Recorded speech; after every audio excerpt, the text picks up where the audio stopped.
Hi, I'm Carol with the Aphasia Recovery Connection, and I am really delighted to bring to you today an expert who's going to talk with us about a hard subject. That subject is depression, lack of motivation, really struggling with your aphasia. It's pretty common, and we're going to talk to an expert today.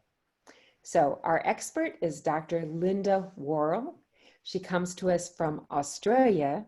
She is and has been a practicing clinician, a speech pathologist. She's been a researcher and published over 300 articles.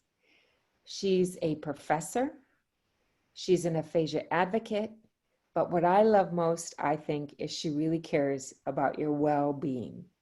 And let's face it, aphasia affected far more than just your speech. It can affect how you feel when you wake up in the morning, how motivated you are or not motivated. So let's talk about that. Dr. Worrall, hello, good morning. Good morning, Carol. So how do people cope with this? I mean, can you give us some insight for those that are really struggling? Like, how do people get over the hump? Well, first of all, people need to realize that depression after aphasia is very common. It's, in fact, the majority of people with aphasia will have depression in the first year. Is that more common with people with aphasia than stroke survivors? Is it just stroke in general, or aphasia is worse? Aphasia is worse. In the non-aphasic stroke population, we're talking about a third of stroke survivors without aphasia will have depression, and about, at any time during that first year, it'll be up to 60% of people, yes, with aphasia will have depression. So there's two reasons for that. One is that the stroke actually affects a part of the brain that controls mood. And so therefore there's actual damage, brain damage to the part that is that causes depression. The second part is people have been through a traumatic experience. So it's a reactive depression. It's been traumatic for them. They've probably been suddenly admitted to hospital. They thought they were going to die. They have maybe been in hospital for quite a while. So it's a traumatic event. But layered on top of that is that they can't really talk about it. Maybe they can't make sense of it. And it's possible as well that their family member has also gone downhill. And this happens quite frequently too during that sort of the longer term when, Audrey Holland, our friend and colleague, often says that aphasia is a family problem. And so the depression becomes almost contagious. Anxiety can become contagious within the family unit.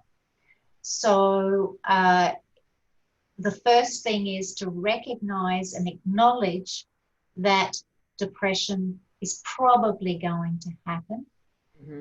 If you're in it right now, go see your doctor.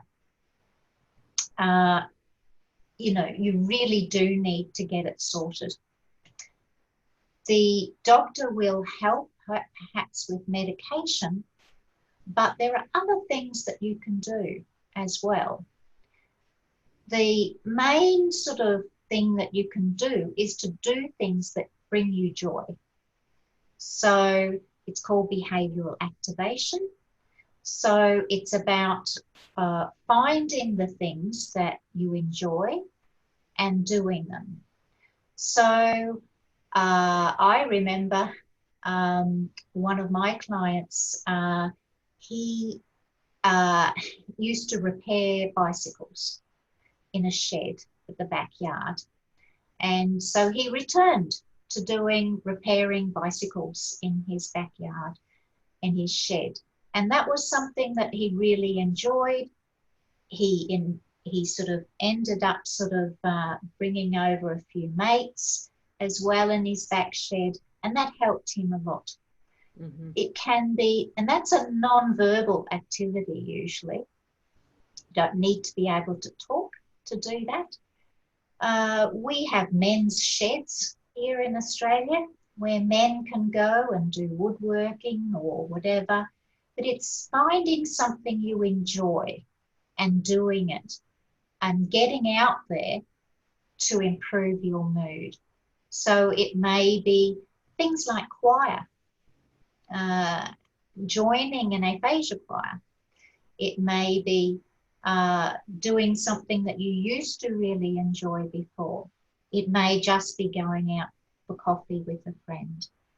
So then there's all the other sort of well-being type things like exercise, walking in nature. It's about not thinking negative thoughts, and you may need to talk to a counsellor to help you with that. So there are some counsellors that are good with talking to people with aphasia. They may need some strategies themselves to talk with someone with aphasia. They may need to learn how to do that. So that can be from a family member or it can be from their speech pathologist. I know that some speech pathologists actually go into the counselling session as well to help facilitate that communication. But the most common practice in that talking therapy is cognitive behaviour therapy. And so to do that, it's all about changing your mindset and changing the way that you talk to yourself. So rather than saying, I'm hopeless, I can't do anything, I'm just no good, you need to change that self-talk and talk about and think about the things that you are good at. You know, maybe you have your own home, you have contributed to society, you have a lovely wife and family. It's that gratefulness aspect as well. So there's a lot of information out there about how to improve your mood, particularly during COVID. So the other thing to acknowledge is that some people become very fatigued after a stroke. There's something called neurofatigue. And so that needs to be taken into account too. So can you tell us how is neurofatigue different than, well, I'm tired too. Yeah, yeah. What's the difference? Because I've heard there's a big difference. Yeah. A lot of people sort of describe it as a brain fog, combined with, so there's physical, but also mental fatigue. Some people find it quite difficult to describe, but generally it's they feel better after some rest, or some people even find they feel better after, let's say, a walk out in nature or something like that. But that sort of brain fog concept seems to be a common thread in the lingering fatigue effects of a stroke. So I do think that people need to acknowledge that depression is likely, that fatigue is likely, and that it's not just a snap of the fingers to recover. The final thing, just to talk about, if anyone here is in the early stages of recovery, for example, in the first 3 to 6 months, and has not experienced depression and low mood, then they really need to make sure that they prevent it from happening, because prevention is better than cure. So it's doing things that are keeping you well and well-being right from the get-go to prevent depression from happening, if you can. Yeah. Well, and I love your advice of that self-talk. What we tell ourselves is so, so important, and what you believe. I know when my son David had his stroke, I would always at nighttime, when he was about to fall asleep, I would lie next to him and I would whisper in his ear, "I'm getting better. I will improve. My words will be coming back. I am strong. I am determined." Because it was so important to me that that's what played in his head. Because if he fell asleep with, "I am hopeless. My words are gone. I don't know how I'm going to deal with this." If that's what's playing, then that really sets you up for depression and lack of motivation. So if you can rewind a little bit of that to, "I have hope. I can do this. I can work on my strategies. I'm thankful for what I do have. I can use one hand. I can get myself up from a chair." What are the things that you can do, and build on that? It's how you start to recover, and your well-being is such an important part of your recovery journey. So take care of you, take care of your well-being, because that's how you start to get it back. But I also wanted to appreciate that what Dr. Worrall said is, if you are in depression or you're coping with it now, please know that it's common, but seek some help. Seek some help. Talk to your doctor, talk to somebody. And that goes for the caregivers too. Yes. I know I didn't have as much depression as much as really high anxiety.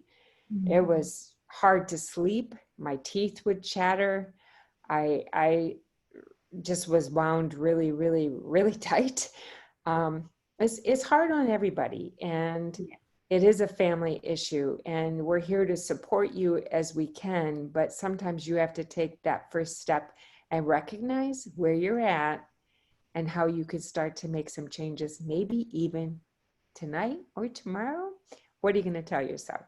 So with that, I want to thank Dr. Worrall for joining us, and I look forward to more videos with her, because she just is a world of knowledge with so much research and experience. We're so fortunate to have spent this time with Dr. Worrall today. So thank you so much. Dr. Worrall, did you have any last words of wisdom you would like to impart on our audience? No, just take care. Look after yourself. It's really important. I agree. Take care. Be well, our friends. Bye-bye.